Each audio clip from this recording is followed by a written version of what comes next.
오늘 8계명은 도둑질하지 말라, 이러한 계명입니다. 우리가 도둑질하지 말라 이런 계명을 들을 때에 우리가 5계명, 6계명, 7계명을 배우지 않았다라고 하면 나는 이 계명을 잘 지키고 있다, 이렇게 생각하실 것입니다. 나는 누구의 것을 도둑질하는 일은 없으니까 이 8계명을 잘 지키고 있다, 이렇게 생각할 수 있겠지만 우리가 5계명, 6계명, 7계명을 통해서 본 것은 문자 그대로만 하나님께서는 말씀하시는 것이 아니라 그 안에는 하나님의 더 깊은 의도, 하나님의 더 깊은 진리가 있음을 우리는 발견했기 때문에 이 도둑질하지 말라, 이것도 결코 내가 잘 지키고 있다, 이렇게 말하기는 어렵겠다라는 생각을 가지게 되어질 것입니다. 이 도둑질하지 말라, 이것은 단지 남의 재산에 손해를 끼치지 않는 그 정도의 문제가 아니라고 하는 것입니다. 또 그 재산을 움켜쥐고만 있다고 해서도 해결될 그런 계명도 아닐 것입니다. 잘 벌어야 되고, 잘 지켜야 하고, 잘 관리해야 되고, 잘 써야만 하는 종합적인 그런 문제라고 하는 것입니다. 십계명이 구원받은 하나님의 백성들에게 주어진 점을 우리가 생각해 보게 되어지면 우리가 구원받았을지라도 얼마든지 도둑질할 가능성이 있다, 이렇게 말씀하는 것입니다. 우리가 은혜로 구원을 받았다고 해서 우리가 온전한 사람이 되는 것은 아닙니다. 이 세상을 사는 동안에는 우리는 여전히 부패한 본성과 싸워야 하고, 그 중에서도 우리 내면에 도둑질하려고 하는 그런 성향과 날마다 싸워야 하는 그런 과제가 있습니다. 그러면 지금부터 8계명 안에 하나님께서 무엇을 말씀하고 싶으셨는지 우리가 함께 공부해 보도록 하겠습니다. 우리가 먼저 이 도둑질을 하지 말라, 이 말씀을 살펴보기에 앞서 우리가 먼저 가져야 될 생각은 뭐냐면은 세상 모든 만물을 만드신 분은 하나님이시다. 또한 모든 것을 다스리고 통치하시는 분도 하나님이시다. 그러니까 그분이 모든 것의 주인이 되신다, 이 사실을 우리는 먼저 기억할 수 있어야 합니다. 그리고 하나님께서는 그 세상을 우리에게 맡겨주셨습니다. 우리에게 하나님께서 맡겨주신 것들, 시간이든 물질이든 재능, 이 모든 것들이 다 하나님께서 우리에게 맡겨주신 것이고 우리는 이러한 것들을 잘 관리하고 잘 사용하며 살 수 있어야 한다는 것입니다. 우리는 청지기임을 늘 잊지 말아야 합니다. 청지기는 관리자인 것이죠. 내 것이 아니라 하나님께서 우리에게 주신 것을 관리하는 관리자가 바로 우리라고 하는 것입니다. 자기 것이 아닌 것을 잘 관리를 해서 주인이 되돌려 달라고 했을 때 할 수 있는 한 이윤을 많이 남겨서 되돌려 드릴 수 있어야 한다는 것입니다. 또한 하나님은 우리의 과거와 현재 그리고 미래를 다 알고 계신 분이십니다. 나에 대해 가장 잘 알고 계신 분도 하나님이신 것이죠. 우리가 풍부하든지 궁핍하든지 현재 그것은 하나님께서 우리에게 허락하신 것이라고 하는 사실입니다. 내 형편을 누구보다도 잘 아시는 하나님께서 현재의 나의 모습을 허락해 주셨다고 하는 것이죠. 그래서 우리는 현재 내 모습이 최선이라는 것을 늘 알 수 있어야 한다는 것입니다. 주님께서 세상의 주인일 뿐만 아니라 바로 내 인생의 주인이심을 확신한다면 현재 상황에 감사하며 주어진 상황에 늘 감사하는 그런 삶을 살 수 있어야 한다는 것이죠. 그래서 우리가 도둑질하지 말아라, 이 명령을 배우기에 앞서 먼저 생각해야 될 것이 두 가지입니다. 하나는 모든 것의 주인은 하나님이시다. 그리고 하나님은 나보다 나를 더 잘 알고 계시는데 지금 내가 풍부에 처했든지 아니면 궁핍에 처했든지 그것이 나에게 허락된 최선이다, 이 생각을 먼저 가질 수 있어야 한다는 것입니다. 우리 74문을 한번 읽어보겠습니다. 8계명에서 명하는 것은 무엇입니까? 답도 읽어보겠습니다. 제8계명이 명하는 것은 우리와 이웃의 부와 재산을 합법하게 얻고 증진시키라는 것입니다. 우리 에베소서 4장 28절을 읽어보겠습니다. 도둑질하는 자는 다시 도둑질하지 말고 돌이켜 가난한 자에게 구제할 수 있도록 자기 손으로 수고하여 선한 일을 하라. 8계명은 단순히 도둑질하지 말아라, 이것만 금하는 계명이 아니라 우리와 이웃의 부와 재산을 합법하게 얻고 증진시켜야 된다, 이렇게 말하고 있습니다. 쉽게 이야기하면 자기의 일에 근면해야 한다는 것, 그리고 다른 사람들의 재산을 위해 노력해야 된다. 이렇게 말씀하고 있는 것이죠.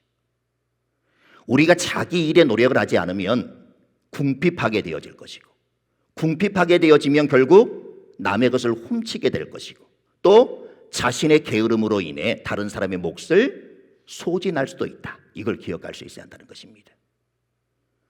우리와 이웃의 부와 재산을 합법하게 얻고 증진시킨다. 이것이 과연 구체적으로 어떤 것을 말하는 것일까? 우리는 이와 관련하여 크게 두 가지를 생각해 볼 수가 있습니다. 첫째는 합법적인 직업을 가지고 부지런하고 성실하게 일함으로써 우리는 우리의 부와 재산을 합법하게 얻고 증진시켜야 한다는 것입니다. 사람들이 도둑질하는 이유가 무엇입니까? 자신이 가진 것으로 만족하지 못하기 때문이고, 땀을 흘리고 열심히 수고하여 돈과 이익을 얻기보다는 일하지 않고 쉽게 이익을 얻고자 하기 때문에 그렇습니다. 하나님께서는 8계명에서 이런 도둑질을 금하시면서 동시에 도둑질이 아니라 힘써 일하고 수고하라 이렇게 말하면서 이 힘써 일하고 수고함으로 자신의 필요를 채울 수 있어야 된다 이렇게 말씀을 하시는 것입니다. 오늘날 많은 사람들은 일의 가치와 중요성을 가볍게 생각합니다. 사도 바울이 살던 당시에도 일하기 싫어하면서 게을리 지내던 그런 성도들이 있었던 것 같습니다. 데살로니가에 복음을 전했던 바울은 그런 이들에게 이렇게 말하죠. 누구든지 일하기 싫어하거든 먹지도 말아라. 이렇게 가르친 바가 있었습니다. 하지만 그가 데살로니가를 떠난 이후에도 여전히 일하지 않고 교회 안에서 분란만 일으키는 그런 성도들이 있었습니다. 바울은 그런 이들에게 이렇게 권면을 합니다. 데살로니가후서 3장 12절을 읽어보겠습니다. 이런 자들에게 우리가 명하고 주 예수 그리스도 안에서 권하기를 조용히 일하여 자기 양식을 먹으라 하노라. 하나님께서는 사람들에게 저마다의 다양한 기질과 재능을 허락해 주셨습니다. 그리고 인간 삶의 필요를 채우고 편의를 위해 일하지않은 다양한 직업에 종사하게 하셨습니다. 그리고 이렇게 하나님께 주신 재능과 직업을 가지고 자신의 자리에서 힘써 일함으로써 우리의 각자의 필요를 채우고 우리 자신뿐만이 아니라 이웃과 교회를 향해 도움이 되는 삶을 살라고 말씀하고 계시는 것입니다. 따라서 여러분이 지금 있는 자리에서 여러분에게 주어진 그 일을 힘쓰는 그것이 곧 8계명을 잘 지키는 것이 된다고 하는 것입니다. 두 번째로 8계명은 우리가 가진 것들을 하나님과 가난한 사람들을 위해 사용할 것을 명하고 계십니다. 앞에서도 여러분에게 말씀을 드렸던 것처럼 우리가 가진 모든 것은 다 하나님께서 주신 것들입니다. 우리가 가진 모든 것, 눈에 보이는 것이든 보이지 않는 것이든 모든 것이 다 하나님께 받아 가지게 된 것이라는 건 사실입니다. 돈과 재물, 힘과 지혜, 노력과 성실함, 건강, 환경 등 모든 것이 하나님께서 우리에게 주신 것들입니다. 사람들은 이러한 사실을 인정하지 않고 자신의 수익과 성취가 자기 힘과 수고로 이뤄낸 것이라 이렇게 생각을 하는 것이죠. 하지만 성경은 그 모든 것이 하나님께 속한 것이라 이렇게 말씀을 합니다. 하나님께서는 저와 여러분에게 참 많은 것을 맡겨주셨습니다. 여기에는 분명한 목적이 있습니다. 첫 번째는 하나님을 예배하게 하기 위한 것이고, 두 번째는 이웃을 섬기게 하기 위한 것입니다. 그런데 만약 하나님께 주신 소유를 가지고 하나님을 예배하고 섬기는 일들을 소홀히 하고 우리 자신의 즐거움과 만족을 위해서만 사용한다면 그것은 하나님의 것을 도둑질하는 것이 된다고 하는 것이죠. 또 우리의 도움이 필요한 친구들의 어려움을 보면서도 그것을 외면한다면 그건 역시 도둑질하지 말라라고 하는 8계명을 어기는 그런 결과가 되어진다고 하는 것입니다. 75번을 읽어보겠습니다. 제8계명에서 금하는 것은 무엇입니까? 답도 읽어보겠습니다. 제8계명이 금하는 것은 우리와 이웃의 부와 재산의 증진을 부당하게 방해하거나 방해될 만한 일을 하지 말라는 것입니다. 히브리서 13장 5절 6절을 읽어보겠습니다. 돈을 사랑하지 말고 있는 바를 족한 줄로 알라. 그가 친히 말씀하시기를 내가 결코 너희를 버리지 아니하고 너희를 떠나지 아니하리라 하셨느니라. 그러므로 우리가 담대히 말하되 주는 나를 돕는 이시니 내가 무서워하지 아니하겠노라. 사람이 내게 어찌하리요 하노라. 8계명이 금하는 것은 도둑질입니다. 우리는 도둑질이라고 하면 다른 사람의 집에 몰래 들어가 돈이나 물건을 훔치는 행위, 또는 무장한 강도가 은행을 터는 그런 이미지를 상상할 수 있습니다. 그러면서 우리 자신은 그런 도둑질과는 아무 관계가 없다, 이렇게 생각할 때가 많이 있습니다. 하지만 하나님께서는 도둑질하지 말라 이렇게 말씀하실 때에는 위에서 말하는 것보다 더 많은 것들을 거기에 포함하고 있다는 것입니다. 예를 들어 우리의 부주의함으로 다른 사람의 재산에 손해를 끼친 것도 도둑질이라고 말할 수 있습니다. 출애굽기 22장 5절은 고의는 아니지만 부주의함으로 다른 사람의 재산에 손해를 끼친 경우에 대해서 이렇게 다루고 있습니다. 읽어보겠습니다.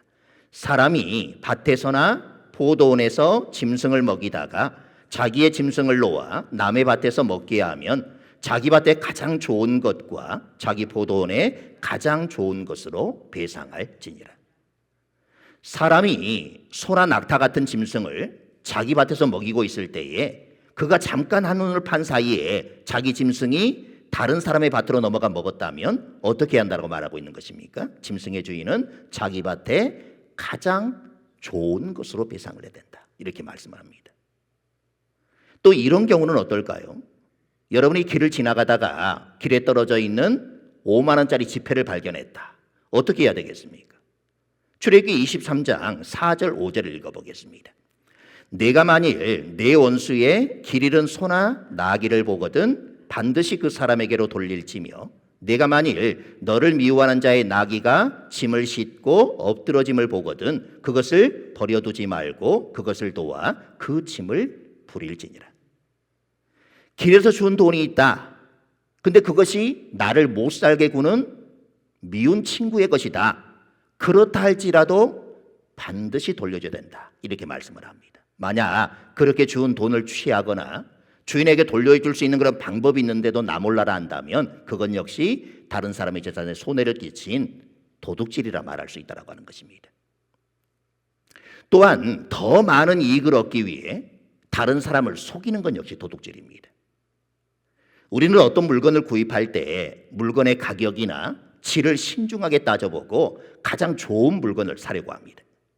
그런데 물건을 파는 사람이 실제 그 물건에 가진 가치를 속이고 과도하게 선전을 하여 물건을 팔아 이익을 보았다라고 하면 이건 역시 도둑질이라고 말할 수 있다고 하는 것입니다. 잠언 20장 17절을 보면 이런 방식으로 이익을 본 자들은 복이 없고 오히려 저주가 될 것이라, 이렇게 말씀합니다. 읽어보겠습니다. 속이고 취한 음식물은 사람에게 맛이 좋은 듯하나 후에는 그의 입에 모래가 가득하게 되리라. 하나님께서는 이런 식으로 얻은 것들은 결코 복이 될 수 없다, 이렇게 말하고 있는 것입니다. 또 여러분이 다른 사람과 함께 협력하여 어떤 일을 할 때 여러분에게 주어진 몫을 여러분이 다하지 않는 것, 이것도 일종의 도둑질이라고 말할 수 있습니다. 여러분이 해야 할 책임을 다하지 않고 게으름을 피운다면 다른 누군가는 여러분이 해야 할 그 책임을 대신 감당해야만 합니다. 그렇게 되면 다른 사람들은 더 큰 부담을 안게 되어질 것이고 결과적으로 여러분의 게으름은 여러분과 같이 일하는 그 사람에게 피해를 주게 되는 것입니다. 또한 우리는 다른 사람의 것이 아니라 우리 자신의 것을 도둑질할 수도 있습니다. 말이 안 되는 이야기죠. 내 것인데 내가 내 것을 도둑질한다. 그런 일이 어떻게 있을 수 있느냐. 내 것인데 내 마음대로 쓰면 되지. 그게 무슨 도둑질이냐, 이렇게 생각할 수 있는 것입니다. 그러나 잘못된 방법으로 우리 자신의 돈이나 재산을 축내는 건 역시 도둑질이라고 하는 것입니다. 맨 처음으로 돌아가면 우리가 가지고 있지만 우리가 가지고 있는 것은 내 것이 아니라 다 하나님의 것인 거죠. 그런데 이것이 내가 가지고 있고 내 것이라고 생각해서 내 마음대로 사용하고 그냥 허랑방탕하게 쓰고 살아간다. 이것 또한 하나님 앞에서 도둑질하는 것과 똑같다라고 하는 것입니다. 우리의 즐거움, 우리의 쾌락을 위해 우리에게 주어진 시간, 건강, 재물, 모든 자원들을 허비하고 정작 필요한 일에 그 모든 것을 사용하지 못하게 된다라고 하면 여러분은 여러분의 자신의 것을 도둑질한 것과 똑같다라고 하는 것입니다. 지금까지 우리는 다양한 종류의 도둑질에 대해 우리가 살펴보았습니다. 이 8계명은 이 모든 종류의 도둑질을 정죄하면서 그것을 금하고 있습니다. 그렇다면 우리는 8계명을 범하는 이 죄로부터 우리 자신을 어떻게 지킬 수 있을까? 이 많은 것들이 다 도둑질에 해당이 되어지는데 어떻게 내가 이 8계명을 범하는 그 죄로부터 나 자신을 지킬 수 있을까? 겉으로 드러나는 모든 죄의 근원은 마음에 있다라고 말씀을 드렸습니다. 5계명도 그러했고 6계명도 그러했고 7계명도 그러했습니다. 8계명도 마찬가지입니다.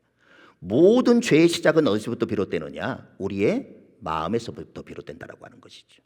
8계명을 범하는 죄 역시 마찬가지인 것입니다. 따라서 우리는 도둑질하고 싶은 우리의 마음의 문제, 이걸 우리가 잘 다스려야 되는데 우리가 그런 마음이 드는 것은 우리 마음 가운데 탐심이 있기 때문에 그렇다라고 하는 것이죠. 주어진 것에 만족하지 못하고 더 가지려고 하는 그런 탐심이 우리 마음을 지배하게 되어지면 도둑질을 해서라도 그것을 가지고 싶은 것이 죄성을 가진 우리의 모습이라고 하는 것입니다. 그렇다면 우리는 어떻게 해야 이 탐심으로부터 벗어나 자유하게 될 수 있을까? 그것은 선하신 우리 하나님을 굳게 신뢰하는 것입니다. 히브리서 13장 5절 상반절의 말씀을 같이 읽어보겠습니다. 돈을 사랑하지 말고 있는 바를 족한 줄로 알라. 모든 탐심을 버리고 하나님께서 지금 우리에게 주신 것으로 만족해라, 이렇게 말씀합니다. 앞에서도 말씀을 드렸죠. 하나님은 우리보다도 우리를 더 잘 아시는 분이신데 우리로 풍부에 처하게 하든지 궁핍에 처하게 하든지 하나님께서 우리를 가장 잘 아시기 때문에 나를 그런 형편에 처하게 하셨기 때문에 지금 내가 처한 형편이 나에게 있어서 최선이라고 하는 생각을 가져야 된다고 하는 것입니다. 그래서 우리는 항상 주님이 주신 것에 만족하는 그런 삶을 살 수 있다고 하는 거예요. 그러면서 하나님께서 자녀된 우리에게 하신 약속을 언급하고 있습니다. 히브리서 13장 5절의 하반절은 이렇게 말씀합니다. 읽어보겠습니다. 그가 친히 말씀하시기를 내가 결코 너희를 버리지 아니하고 너희를 떠나지 아니하리라 하셨느니라. 그렇습니다. 온 하늘과 땅의 주인이 되시는 크신 하나님 아버지께서 우리를 버리지 아니하시고 떠나지 않으신다라고 하는 그 사실을 믿고 우리가 하나님 아버지를 신뢰하게 되어질 때 우리는 우리가 처한 어떤 형편에서도 만족할 수 있게 되어지고 그때 모든 탐욕으로부터 벗어날 수 있게 된다는 것입니다. 마지막으로 하나님의 선하심을 신뢰하고 만족하며 마음의 탐욕을 잠재우는 좋은 연습법을 여러분들에게 알려드리고 설교를 마무리하고자 합니다. 그것은 바로 뭐냐? 기도입니다. 하나님께서는 우리에게 필요한 것이 있다면 구하라고 말씀을 하셨습니다. 구하면 얻을 것이고 찾으면 찾을 것이고 문을 두드리면 열릴 것이라, 이렇게 말씀을 하셨습니다. 따라서 여러분이 여러분의 필요가 무엇이든 그것을 하나님께 구할 때 그것이 여러분에게 해가 되지 않는 이상 하나님께서는 반드시 여러분에게 그 모든 것들을 채워주신다고 하는 것입니다. 그리고 이러한 기도의 연습과 체험을 통해서 여러분은 점점 하나님을 더 신뢰하는 법을 배우게 되어질 것이고 주님 안에서 만족하는 그런 법을 배울 수 있게 되어질 것입니다. 고상한 하나님의 자녀로 이 땅의 삶을 살아갈 수 있게 되어지는 것입니다. 도둑질하지 말라라고 하는 계명 속에 참 많은 것들이 포함되어 있음을 우리가 보았습니다. 우리는 열심과 노력을 다해 우리에게 주어진 일들을 최선을 다함으로 우리의 필요를 우리 스스로 채울 수 있어야만이 비로소 우리가 그 모든 탐심과 도둑질하고 싶은 그 마음에서 벗어날 수 있게 되어질 것이고 하나님은 우리보다도 우리를 더 잘 알고 계시기 때문에 우리의 필요도 날마다 채워주실 것이라고 하는 하나님을 신뢰하는 그런 마음들이 있을 때에야만이 우리는 우리에게 주어진 것들에 만족하며 살아가는 그런 삶을 살 수 있게 되어지는 것입니다. 자족하는 마음만이 도둑질하지 말라 이 계명에서 자유할 수 있는 유일한 길입니다. 그런데 우리의 노력, 어떤 우리의 다짐을 가지고는 사실 우리가 자족하며 살기가 쉽지 않습니다. 나보다 더 많이 가진 사람들이 늘 눈에 들어오게 되어지고 나보다 예수 그리스도를 믿지 않는데도 더 잘 살아가는 그런 삶의 모습들을 보게 되어지면 우리는 나도 그럼 무언가를 더해서 이 필요들을 더 채워야만 되는 것은 아닌가, 이런 마음들을 품게 되어질 것이고, 세상 사람들과 똑같은 방법으로 남의 것을 빼앗아더라도 더 많은 것을 가져야 되겠다, 이런 욕심들이 늘 우리 가운데 자리하게 되어지는 것입니다.